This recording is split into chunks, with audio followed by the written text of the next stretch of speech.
As the sun rises, a new day begins. Wake up to information, inspiration, and intelligent conversations. It's a new day, it's a fresh start with Dawn on VOX TV. From breaking news to newspaper reviews, we keep you informed on burning issues in the society. From governance to politics, business, sports, and entertainment, we've got your interest covered. With our delectable hosts and our crack team of analysts, we bring you in-depth and incisive analysis of all issues that matter to you and the development of our nation. Dawn on VOX TV is not just a morning show, it's where Edo State wakes up informed. Join the conversation and share your opinions. Join us weekdays from 9 a.m. to 10 a.m. Dawn on VOX TV, setting the agenda from daybreak. As the sun rises, a new day begins. Wake up to information, inspiration, and intelligent conversations. It's a new day, it's a fresh start with Dawn on VOX TV. From breaking news to newspaper reviews, we keep you informed on burning issues in the society. From governance to politics, business, sports, and entertainment, we've got your interest covered. With our delectable hosts and our crack team of analysts, we bring you in-depth and incisive analysis of all issues that matter to you and the development of our nation. Dawn on VOX TV is not just a morning show, it's where Edo State wakes up informed. Join the conversation and share your opinions. Join us weekdays from 9 a.m. to 10 a.m. Dawn on VOX TV, setting the agenda from daybreak. As the sun rises, a new day begins. Wake up to information, inspiration, and intelligent conversations. It's a new day, it's a fresh start with Dawn on VOX TV. From breaking news to newspaper reviews, we keep you informed on burning issues in the society. From governance to politics, business, sports, and entertainment, we've got your interest covered.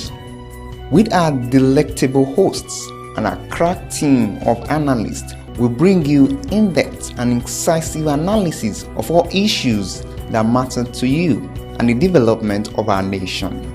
Dawn on VOX TV is not just a morning show, it's where Edo State wakes up informed. Join the conversation and share your opinions. Join us weekdays from 9 a.m. to 10 a.m. Dawn on VOX TV, setting the agenda from daybreak. As the sun rises, a new day begins. Wake up to information, inspiration, and intelligent conversations. It's a new day, it's a fresh start with Dawn on VOX TV. From breaking news to newspaper reviews, we keep you informed on burning issues in the society. From governance to politics, business, sports, and entertainment, we've got your interest covered. With our delectable hosts and our crack team of analysts, we bring you in-depth and incisive analysis of all issues that matter to you and the development of our nation. Dawn on VOX TV is not just a morning show, it's where Edo State wakes up informed. Join the conversation and share your opinions. Join us weekdays from 9 a.m. to 10 a.m. Dawn on VOX TV, setting the agenda from daybreak. As the sun rises, a new day begins. Wake up to information, inspiration, and intelligent conversations. It's a new day, it's a fresh start with Dawn on VOX TV. From breaking news to newspaper reviews, we keep you informed on burning issues in the society. From governance to politics, business,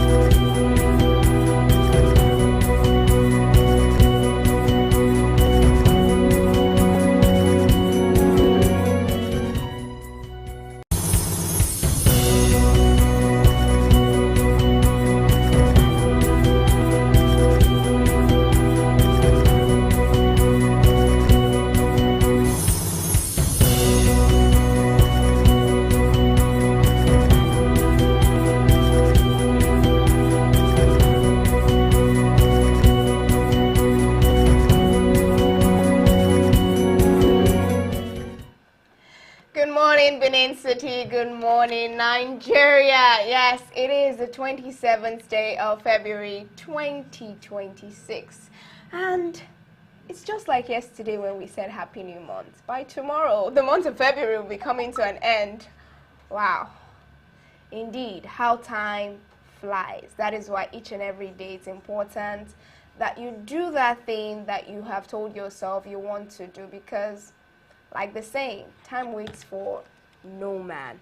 I'm looking forward to the month of March with hope and expectation, knowing that it's going to be filled with a whole lot of goodness for each and every one of us. But while we're still in February, let's enjoy, because this, for me, it is my very, very special month. Yes, it happens to be my birth month. And I'm sure that a lot of you have enjoyed this month. This is Dawn on VOS TV, and I remain your delectable host, Felicia Udeji. And as always, I happen to be joined in the studio by a brother of mine, the only Niger Delta man that I know in this place so far. I hope to meet other Niger Delta men, Sha. Jude Aweke, how you doing? Good morning, Felicia Udeji. How are you doing this morning? I am doing Maybe you cool. should also call my name the way you call your name. Felicia Udeji. Just when you want to call my name, you say Jude. Oh, wow. I should put a stress to it. Yes. You have to pay me for that. Yeah, you have to pay me. If you want me to do that for you, we'll negotiate at least 1 million for every week. ₦1 million just to call my name. Wow, it's not too much. That's a huge amount of money. Come on. There's no amount of money that is too much for this wonderful voice. Huh? Wow. This golden angelic voice. You have to pay huge for it now. Good morning, dear viewers, and thank you for joining us this morning on the program, Dawn on VOS TV.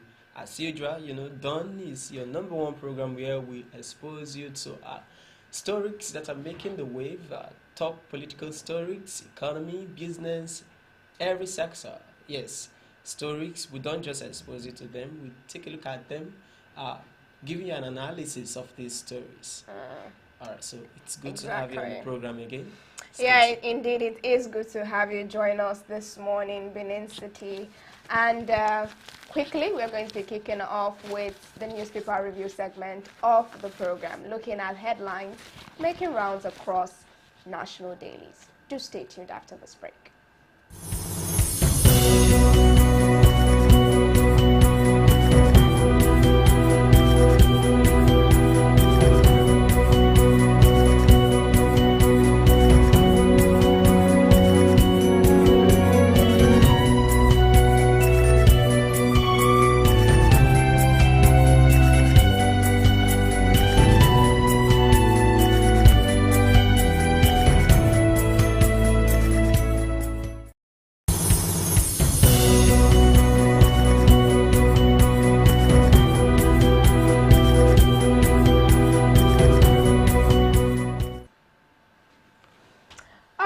Welcome back. It's still Dawn on VOS TV. My colleague was just telling me that, oh, I have fast forward the time, that today is 26. It means I'm really looking forward to month end. I'm sure you are as well, you that is watching me. All right, let's kickstart with our first paper for today, which is the Vanguard newspaper. Let's look at what is making rounds on the Vanguard newspaper this morning. The top headline from the Vanguard newspaper says, Anti-Tinubu coalition non-existent in FCT, Rivers, Kano, says APC. Anti-Tinubu coalition non-existent in FCT, Rivers, and Kano. The APC is speaking there, saying that in Kano, in Rivers, and in the FCT, it seems it's only the ruling party that is existing. I think the coalition and the opposition might disagree with the APC on that. Let's move on to the second headline, which says, outrage greets gun attacks on Oyegun, others. It has a couple of riders there. The first one, IPAC blast attack, demands swift prosecution. Internal ADC crisis taken too far. That is coming from the governor of Edo State, Governor Monday Ukpebolo. And Owe distances self from sponsors. ADC threatens to drag APC to ECOWAS court. PDP, NAC, Obedient Movement, Akpoti Uduaga, Imaswagbo, others condemn incident. That is the opposition and some other key actors from the Obedient Movement, and of course Natasha Uduaga and Imaswagbo condemning the attack on Obi and other stakeholders, an attack that took place during the, will I call it, a former welcoming of people who defected from the Labour Party into the ADC. Now let's move over to the top screaming headline on the Vanguard newspaper this morning. Welcoming home. If you look there, you see the picture of the First Lady of Nigeria, Her Excellency Senator Mrs. Oluremi Tinubu. Yes, and you see a picture of Chief Ayimiri Imani, the Ologbosere of Warri Kingdom. He's welcoming the First Lady Oluremi Tinubu to Warri, as she will be visiting Warri today, being the 26th day of February 2026. We look forward to how the ceremony will go. Okay, that's all on the Vanguard newspaper this morning. Now let's quickly move over to our next newspaper, which is the Guardian newspaper. The top headlines from the Guardian newspaper is still that of the visit of the First Lady to Warri Kingdom. Yes, and this welcome visit is coming from High Chief Dr. Government Oworize, popularly known as Tompolo. So Tompolo is welcoming the First Lady to Warri. That's the screaming headline on the Guardian. Other headlines: lead firmly, restore confidence, Tinubu charges Disu. That's the president talking to the new acting IGP, Tunji Disu, to lead firmly and restore confidence. Talking about restoring confidence in the Nigerian police, because it's evident that a whole lot of persons have lost confidence in the Nigerian police. So the president is charging the new IGP to lead firmly and restore confidence. And it was also learned that he held a closed-door meeting with the president yesterday at the presidential villa, where they talked extensively on issues bordering on security and I believe resolutions as well. The next headline there says, Ministry affirms NAFDAC's right to enforce sachet alcohol ban. Ministry affirms NAFDAC's rights to enforce sachet alcohol ban. We know the controversy that has been going on between NAFDAC and producers of sachet alcohol. NAFDAC say that they want to enforce the ban. Federal government told them to pause a bit because producers are complaining it's going to affect the economy. A lot of persons might be laid off. A lot of persons might lose their employment as a result of the ban enforcement. But ministry is saying that NAFDAC has every right to enforce that ban. Let's see how this will pan out. Will NAFDAC take the enforcement now that ministries are affirming their rights, or will they still hold on and look for other measures that might, you know, not really affect the economy but still help them to achieve their aim? Because according to NAFDAC DG, the major reason for this enforcement is that a whole lot of children, young children, they are beginning to consume this product. According to how you see a student of, say, GSS 1, GSS 2 going to buy sachets alcohol. Why? Because it's freely available everywhere. Look at our shops around. Look at people hawking it.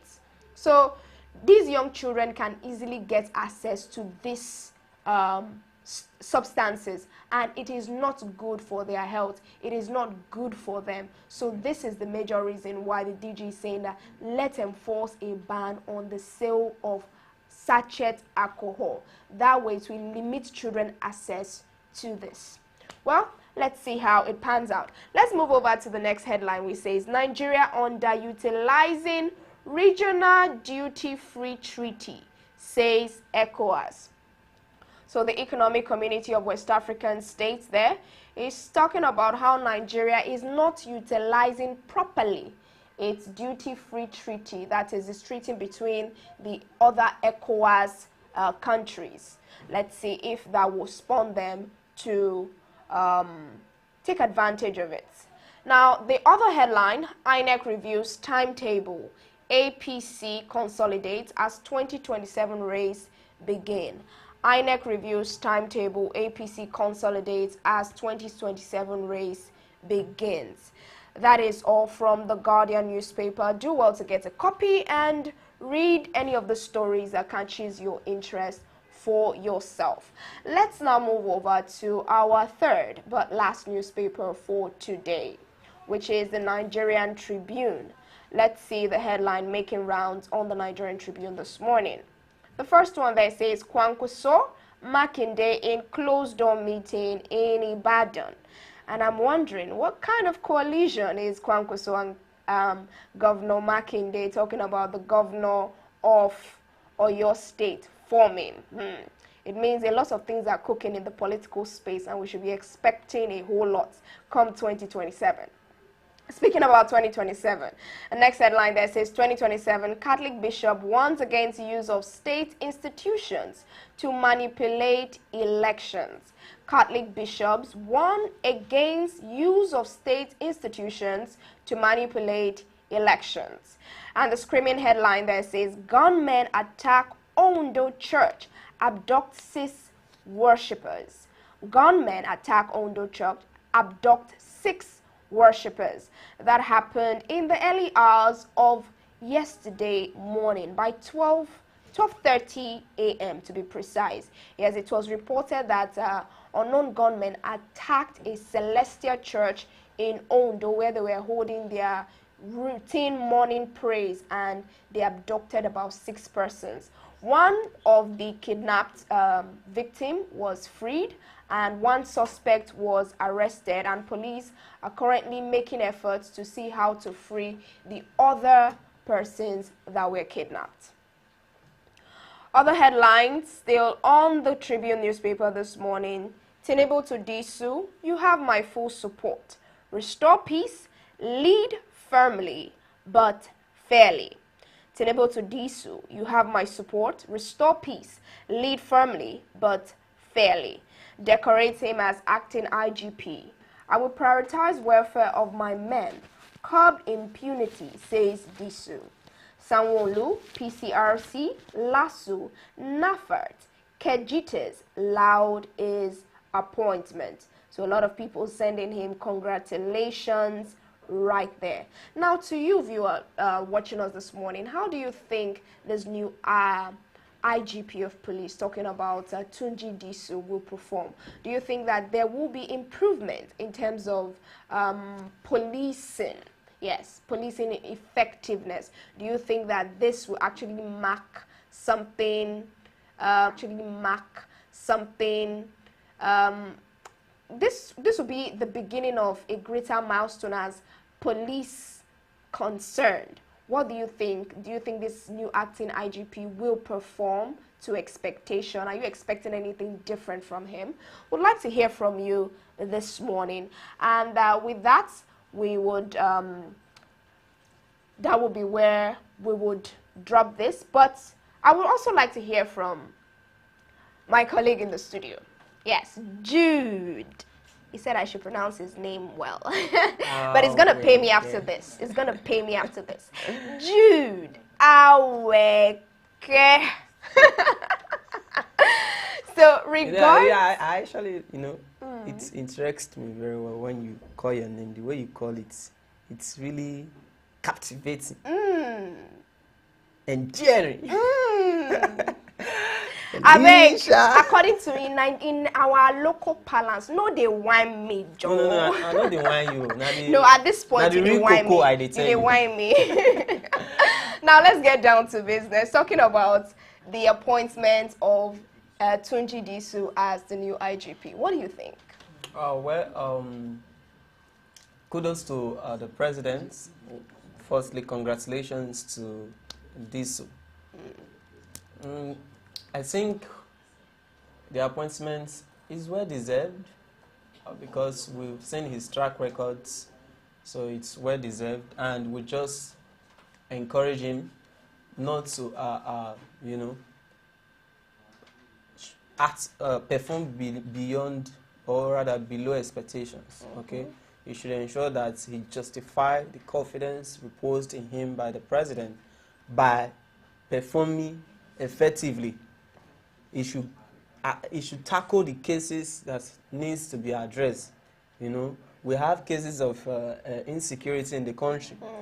As you've seen in some of the stories in the headline this morning. The abduction in Ondo. Abduction, killings, and all of that. And the most worrisome is that there was a case of kidnapping in Ondo, and the kidnappers, they killed the person they kidnapped and demanded ransom. So 4 men who went to, you know, deliver the ransom were kidnapped. Guess what? The kidnappers are requesting for veg, and use some before they release those. A virgin? 4 men. Yes. Are you serious? Do they want to use her for rituals or what? You can just imagine. So these are the things this is getting out of hand. These are the things that we are, you know, we want the new IGP to really tackle. Nip the tide of insecurity in the country. On the board. People should be able to, you know, sleep with their eyes closed. If you take a look at the security architecture, it's totally a failure. Yes, I must tell you. Okay, now, according to the new IGP, he said that one of the things he will prioritize is his men's welfare, talking about police welfare. And we know that time and time again that the police have come out to complain that they are not being paid adequately. They are out there putting their lives on the line, and the compensation they are getting is not worth it. A lot of persons have argued that the reason why we see corruption in the police system is because the police are not adequately paid. So how do you think he can achieve this and, you know, curb that tide of corruption when it has to do with the police? Yes, of course, yes. There's need for, you know, for the police, the officers and men of the Nigerian police to be, you know, well remunerated. If there is no motivation, that is when you see cases of corruption. That is when you see cases of extortion. That is when you see cases of roadblock. You know, this popular roadblock they usually do, and they collect 20 naira, 15 naira, 100 naira. Who is collecting 20 naira? That is what some. 20 naira I'm not saying. Oh, okay. I'm not saying it's all. Okay, let me not universalize it. Don't generalize, okay. Otherwise they'll come for you. Yes. So some of them, that's why you see cases of such. So by the time they are well remunerated, their welfare is put into consideration, you will see that all of these cases will be nipped in the bud. So it's very important. He should prioritize it. He should ensure that he puts, you know, all measures in place, meets with relevant stakeholders, and discuss this. It's very important. If they are not well paid, how do you expect them to take care of their family members? How do you expect them to kit themselves? Let me shock you. Some of them even kit themselves from what they are being paid. Which is it supposed to be so? So these are the things the new IGP should actually focus on and address. And most importantly, police brutality should be tackled. Okay. Yes. How? Police should be giving orientation that protesters are not enemies of the state. I love the fact that you talked about protesters. Yes, because over time we've seen cases whereby the tear gas protesters, and we've discussed it here in the studio. Sure. So that should be part of his focus. Okay. So those are some of the issues. Among others, there's actually a story that trended yesterday, but I'm surprised that these national dailies didn't carry the story, talking about the confrontation that happened between the Minister of Works, David Umahi, and the publisher of Sahara Reporter, Sowore, in Abuja yesterday, over an issue where, according to Sowore, he said that the woman accused the minister of owing her over 27 million or thereabout, or more than that. So what happened was that He refused to pay because he made approaches at her and she refused. Mind you, Sowore said this woman is a married woman. So because of that, he got her arrested, illegally arrested, and she was then taken to Abuja yesterday. And this woman has been denied bail. There was a meeting where the confrontation happened. There was a meeting between her and the police. And Sowore said that the minister was using the police to intimidate her yesterday. So I'm really surprised that this headline did not make the national dailies. It's, well, for me, it's still an allegation. But if it is true, that is abuse of power. That is the height of abuse of power. I'm not saying that it's true because it's still an allegation. That's true. So it should be investigated. You know, this should be investigated. The police, thank God, will now have a new IGP. The new IGP should swing into action with immediate effect and investigate this. People shouldn't use their offices, you know, to intimidate the common man. It's very important that this issue is investigated. And if the minister is found wanting, then he should be made to face the wrath of the law. Because he cannot, and the police that arrested the same woman should also be made to face the music. You cannot use your power to intimidate the common man. But if let's take for instance that because it's still an allegation. Yes, that's what I'm saying. The woman is claiming that he is owing him, he is owing her. But I don't know if evidence have been provided with that regards. But that's what I'm saying. One thing is, even at that, because the confrontation Sowore had with her yesterday was that he shouldn't have used the police to settle scores. If there's an issue between two persons, shouldn't the police or the law be involved instead of trying to... Yes, that's what I'm saying, that it's still an allegation. But in this case now, he's alleging intimidation. Sowore is alleging intimidation, right? Yes. Yes. So that's what I'm saying. Now, this issue should be subjected to investigation. And if it is true that the minister of Works, David Mai, is oppressing the woman using his position, then he should be made to face the wrath of the law. Because you cannot use your position simply because you are a minister, then you oppress an innocent person. Interesting. Yes. Now let's take a look at one of the headlines on the Vanguard newspaper this morning, which says INEC reviews timetable, APC consolidates as 2027 race begins. Looking at the INEC timetable, we know that INEC released a timetable where February 20th, it's supposed to be the presidential election, and March was fixed for the National Assembly and other elections. But the Muslim community raised concern concerning it clashing with the holy month of Ramadan. And now INEC is mandated to review it. Looking at this review, how do you think these might, in terms of affect political parties' preparation? Of course, yes. For me, it's a welcome development that the INEC is revisiting the timetable, because you have to put a consideration in place. Consider the fact that we have millions who are Muslim, who belongs to the Islamic faith. And if you allow this timetable to clash with the period of Ramadan, it means it will affect the election.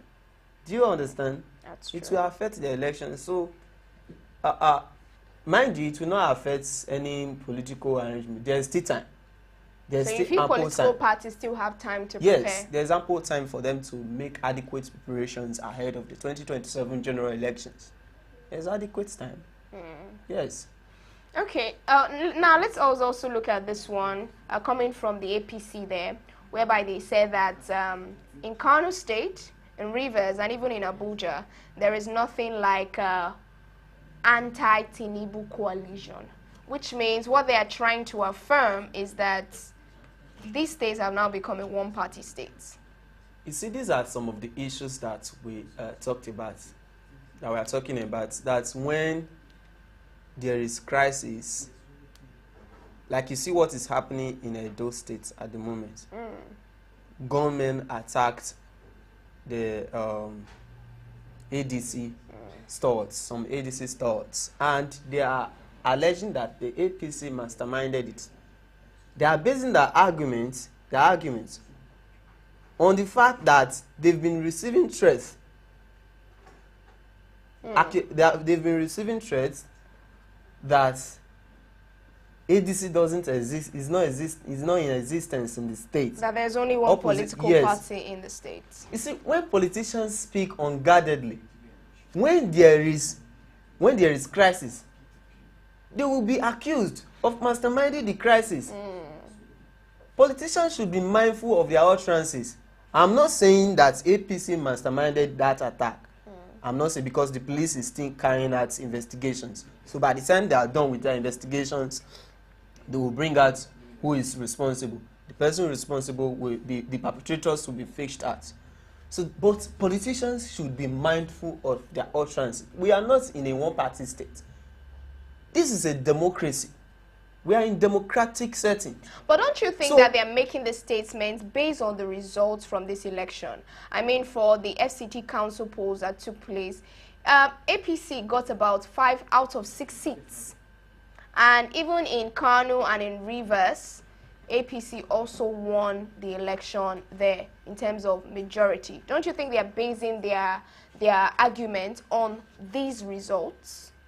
Well, even if that be the case, you should be mindful of your own chances. So that when there is crisis, you will not be linked to it. Do you understand? These are the issues.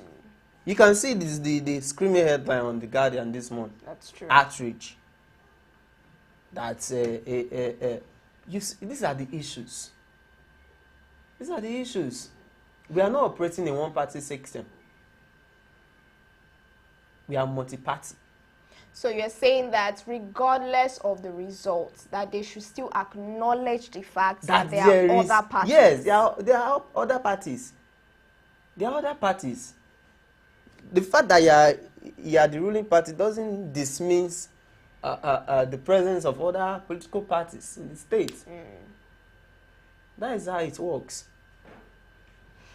You should be careful. Interesting indeed. I also succumb to your argument in terms of them being able to recognize other political parties, because, like you said, inflammatory statements like this can actually fuel accusations when things occur. Because all fingers are pointing to this party. Why? Because of statements they have made in the past. Yes. And I'm not arguing on their behalf, but it could be those statements were not really meant to fuel violence, just affirming their authority. Yes, because everybody wants to, you know that kind of thing now, and a midday, that kind of thing. So just to affirm their authority, it could be that's why they made the statement. But obviously, from what we see going on right now, the statement seems to be backfiring on them.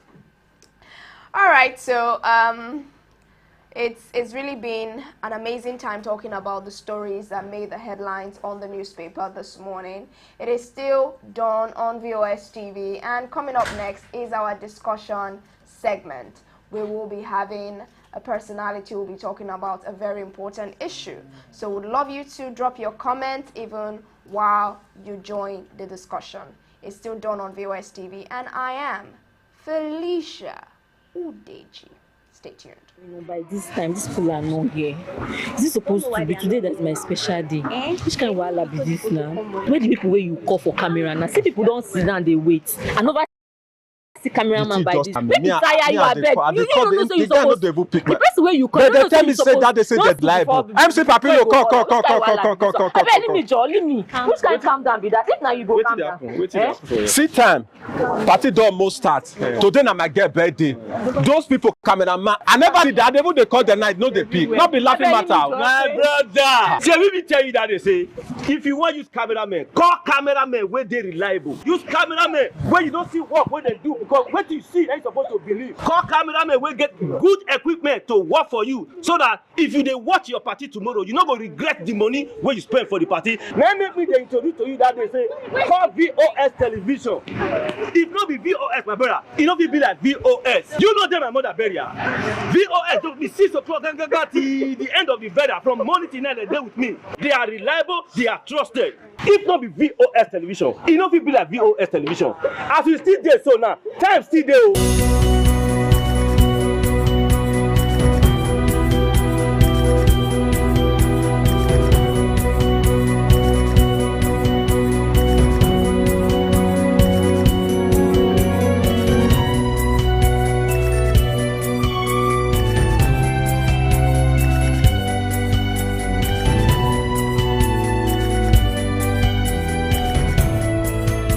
VOS. It not be like VOS. You know, by this time, these people are not here.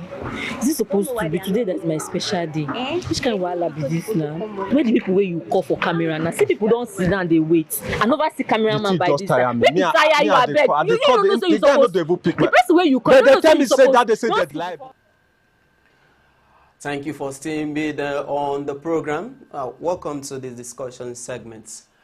Outrage continued to trail Tuesday's attack on Peter Obi, John Oyegun, and other political stars of the African Democratic Congress, ADC, in United States.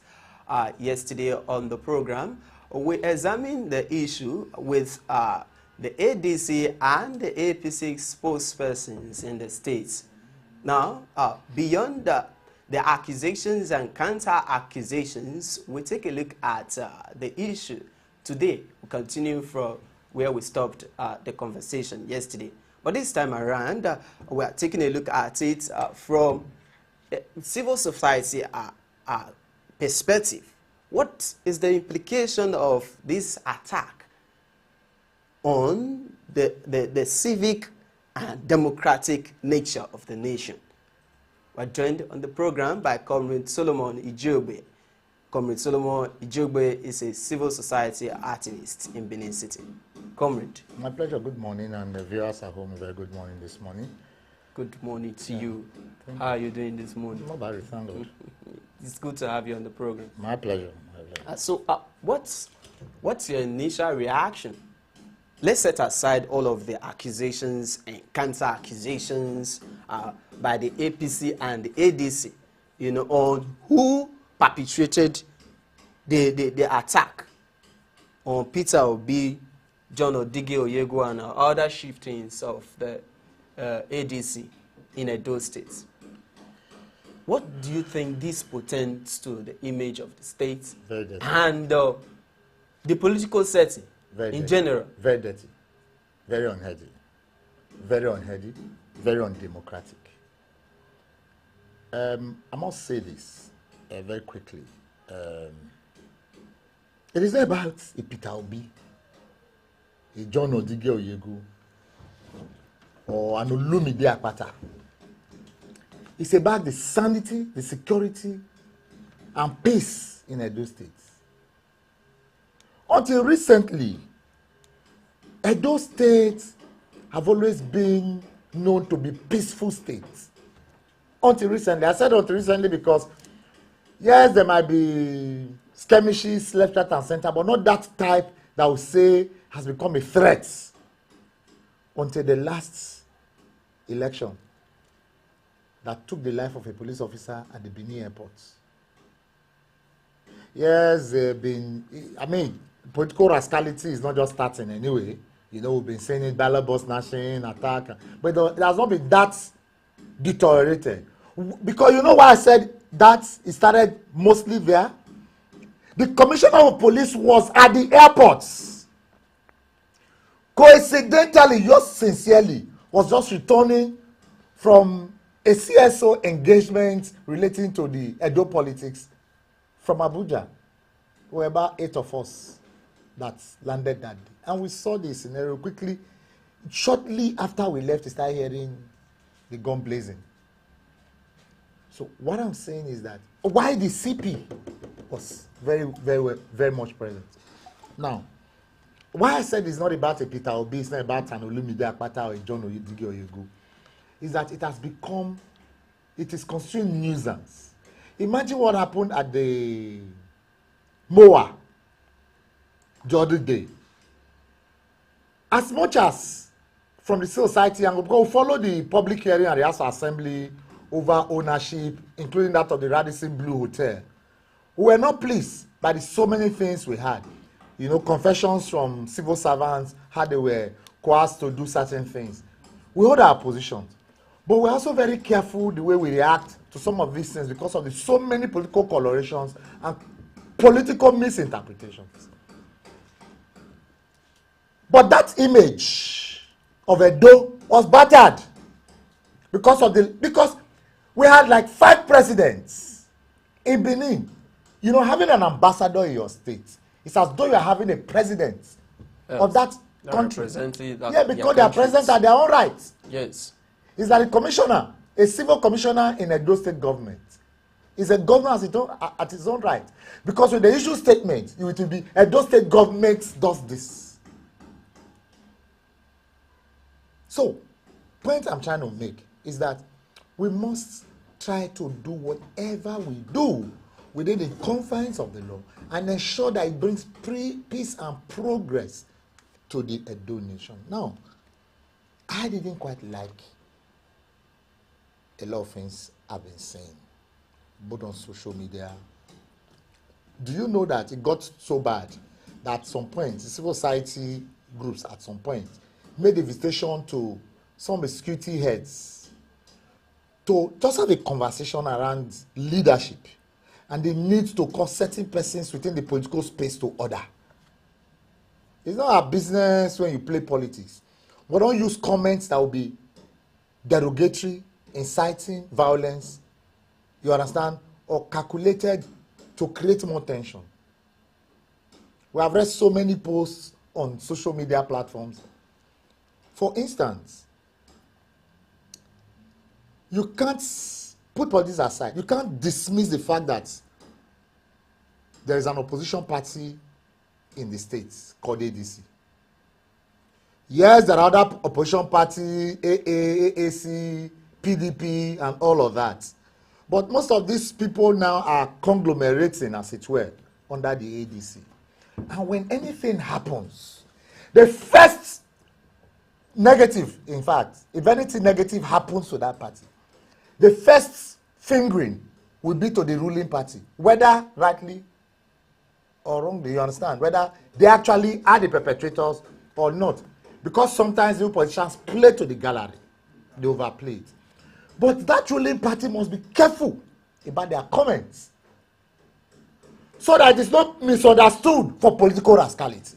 I remember a governor in this state who once told a very senior elder of the state that if you show elderly rascality, I will show political rascality. Senator Adams Soshomole. You know, the point is this. The words of a governor are tantamount to what we used to refer to as a word of a king. That is a law.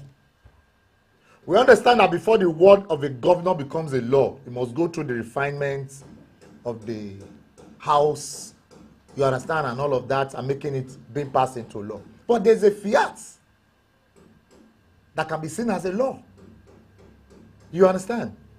Now, I want to beg, and you try to use this medium.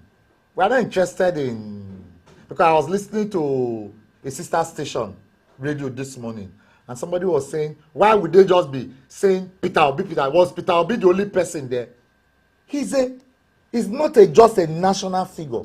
Amongst the gathering there, he's more of the most senior international figure there. Okay, no, now before we get so, I'm going somewhere. Okay. Let me deposit this. I expect that for anything, the government must be sensitive with the kind of comments they make, especially coming from the office of the governor. Sometimes it's even better to be mute than to make comments that may sound to be you understand, unhealthy. I admire when he said people should play within the confines of the laws. After making all of those statements, you had no business referring to their internal political crisis, because even the ruling party still does have this pocket of internal issues.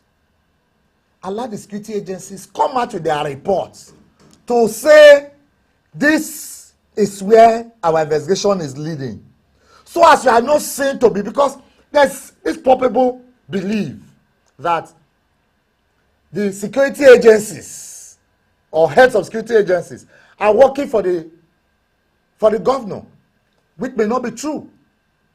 But if you make a comment early before investigation, if at all in the end the report of investigation tilts towards that corner, it will be tend to be like, what were you expecting? So I want to beg, especially the party chairman of the APC, we at the civil society angle are not very comfortable with a lot of unguided comments we see on social media, you know, from him. You are a leader. You are a father. You must learn to manage victory. You must learn to manage victory with humility. Saying that opposition party does not exist, you don't know them, anything that will make you not to get 3 million votes or 2.5 million votes, even if it's your hand, you will cut it off. It's inciting. Very, very inciting.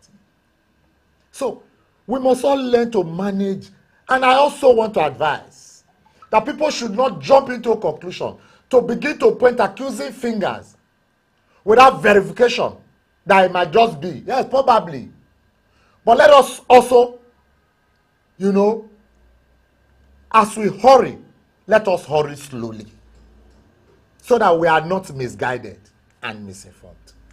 So how dangerous is this whole Chinengan to the democracy, the nation's democracy, and political engagement? You know, as 2027 is even approaching. If this continues, becomes as this trend, if it continues, becomes a precedent that may eventually man the election. Over time, electoral violence have died down, especially in Edo. People take their quarrels to social media platforms. They break bottles, use cutlasses on WhatsApp and Facebook pages, not physically. They insult themselves on social media platforms, and when they see on the physical ground, they embrace themselves.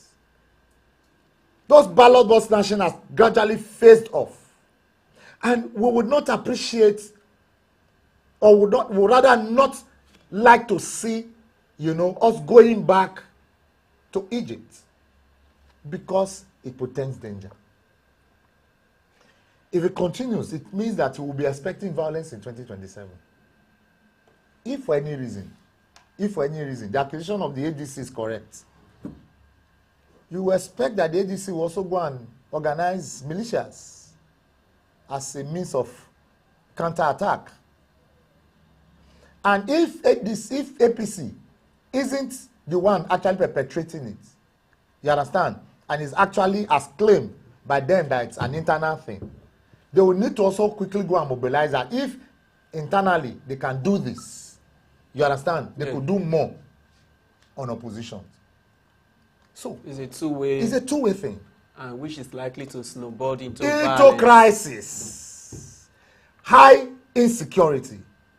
So the security agencies, we call on them at this time that they must wake up, irrespective of political affiliations, irrespective of how highly placed, no matter whose oars is gone. They should fish out by all means and every means necessary the perpetrators of this constant evil. Do you know the coincidence? That very day, 2 days ago, I was at Esige police station to attend to a matter when I met a man bleeding profusely, and then he was escorted in by some police officers, and the DPO was attending to them because we were already trying to address the matter with the DPO when they came in. And because of the blood and the way it was, the DPO needed to quickly attend to them. That was where I first learned of the incident. I didn't even know that there was another one at Oyegun's house and another one. This one, the man said is his house. Whether I said is what was it Ward 10 or Ward 8 ADC chairman? I'm not too sure anyway, but a ward chairman. I later saw it on television though. That they were holding ward meeting in his house. The plastic chairs they rented were all destroyed. Even the women selling nearby were not spared. And so the DPO was quarreling that you were having such a meeting. You didn't inform the police. You understand? And it's necessary. It's a call to political parties. When you are holding meetings, where you are going to have more than 10, 20, 30 political gathering, inform the police. Not necessary to come and shoot guns, but just to be within the vicinity. Because if the police were there, no matter how few they were, they would have reinforced. I'm sure the hoodlums would have had their free day. Exactly. Because, I watched on one of the national TVs yesterday, Olumide Akpata, the former governorship candidates of the Labour Party in the States, who defected to the ADC when the attack occurred. He said few hours before the attack that someone called and notified them. But the question is, why did you not call the police? Now, there's been allegations that we got information that we will be attacked. You see, there have been allegations and counter allegations. Yes, but let's not just delve into it. The truth is this. Let's wait for the police. Yes, the truth is this. I expect it's sad. It's sad that security agencies in Edo are not up to. They are not up and doing. I'll tell you why. There is a security agency in Edo that no matter where you do your meeting, they are there. No matter where you do, how you do it, they are there. They should have had that intel. Now, the incident happened in, I don't know where that's, I'm not too sure, but if that's Secretariat? No, that's Secretariat at Ogbelaka. Ogbelaka, yeah. The one that happened at Ogbelaka happened, then before the one that happened at according to the ADC media spokesperson in the States, Comrade Christopher Ojekere, it's happened at the private residence of Oyegun. It first happened. It happened first. They left. Maybe they left the secretariat yes, to avoid the incident snowballing. He said it happened there, and then they left. Yes, and they were trailed to the private residence. Had left. Yes. They had left the secretariat before what happened at secretariat happened. When they now discovered that the high-profile personalities were not at their secretariat, they now chilled them to Oyegun's house. But while that one was happening, another one was happening, I don't know, within, maybe around that area, because if it's covered by that division, it means it's within that vicinity. And then, it means there were 3 attacks. Quite unfortunate. And the police, you understand, could not, let me tell you, Oyegun's house is within the vicinity of the police headquarters, the SSS headquarters, the ESCC headquarters, and just not also too far from behind, there's a government house, and then the army base. What I'm saying is that the proximity of security response, you understand, it's not far. Now, just the next streets to Oyegun's house is Adenya police station. Adenya could be accessed before the golf course by that hotel, or could be accessed from the other end. Point being made. Perhaps, those who got the intel did not also relay the intel to the security agencies. But so we are hearing that they did. But what we want to, as civil society practitioners, what we want to beg the security agencies, that we are interested in knowing exactly what I wanted to ask. Identifying faces. Exactly. Because I know for sure that if the security agencies actually want to do their job, they can finger out and fish out Perpetrators. those perpetrators. It is important for the safety of Edo people, because I listened to various TV interview yesterday, voice poll. People are condemning, people are pointing accusing fingers. You understand? Based on the comments in the air. So police should help us unravel. They should not do it like the matter that took the life of a police officer at the Benin airport. Now, what standards should investigation meet for, the police to end public trust? Investigation into this issue. They must be able to tell us facts surrounding the attack, not hearsay, not political. You must interview. You take an Obi's account, an Olumide's account, an Odigi Oyegun's account. Osumba was there, and then there's a senator that was said to have been, although that one had come to distance himself from it. You understand? There's another party was towards that was said to have come and left. You take, police know how to tie the knots. And those who also gave them info. And anybody, yes, anybody,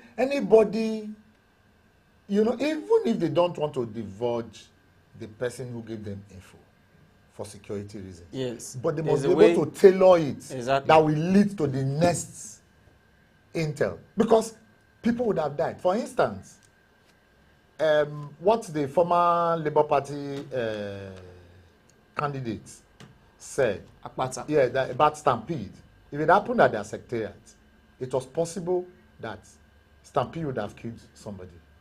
What if amongst those persons there, somebody had a heart attack? There's a patient that is a serious BP person, and then, when there's this gun blazing, the man is gone. So thank God that no death is recorded. But we must not wait for death to be recorded before thorough investigations are carried out on issues. So I want to appeal. In fact, we from the civil society community want to appeal to the security agencies. I'm not just mentioning one. They know themselves. To please work it out. They should use this to end public trusts. Because there's this seemingly distrust between the people, the populace, and the security agencies, especially the police. Especially the police. For some of us, most of us from the society angle, we do not trust. We do not. I say categorically that we do not. We do not have confidence in the Commissioner of Police in Edo State. We do not. I speak authoritatively for the society community. We do not.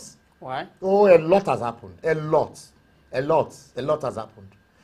But that notwithstanding, that in fact we do not want him to continue to remain as CP in Edo. Why? What you should a lot. He's unethical. He does not understand policing. He's rude. He's crude.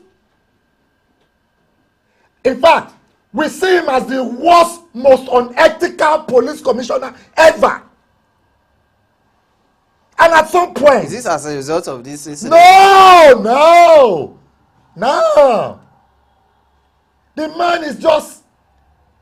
there are things I may not want to say on public television. But you know one thing. It is not the first time. We have issued statements severally. We have even threatened to do festival of protest for his removal. We have done petitions against him to the immediate past IGP. And we are already preparing to do another one to the one that just resumed. Because we are tired of his... let me tell you, it is a peculiar state. I want to ask you, what is the value of the pin down of the CP organized by all divisions that must put pin down? Those stop and search thing. Edo has routes that I can avoid first circular. Totally. I can avoid secondary circular. But the most painful part? Today, those checkpoints have become collection centers. Our vigilantes who are supposed to be monitoring streets have become their collectors. I am saying this boldly, you know it. What you see is, bro, certain day, why the police stand aloof and allow them make the collections. Security is a dynamic thing. There is no one way, you understand, to addressing security issues. There's no one way.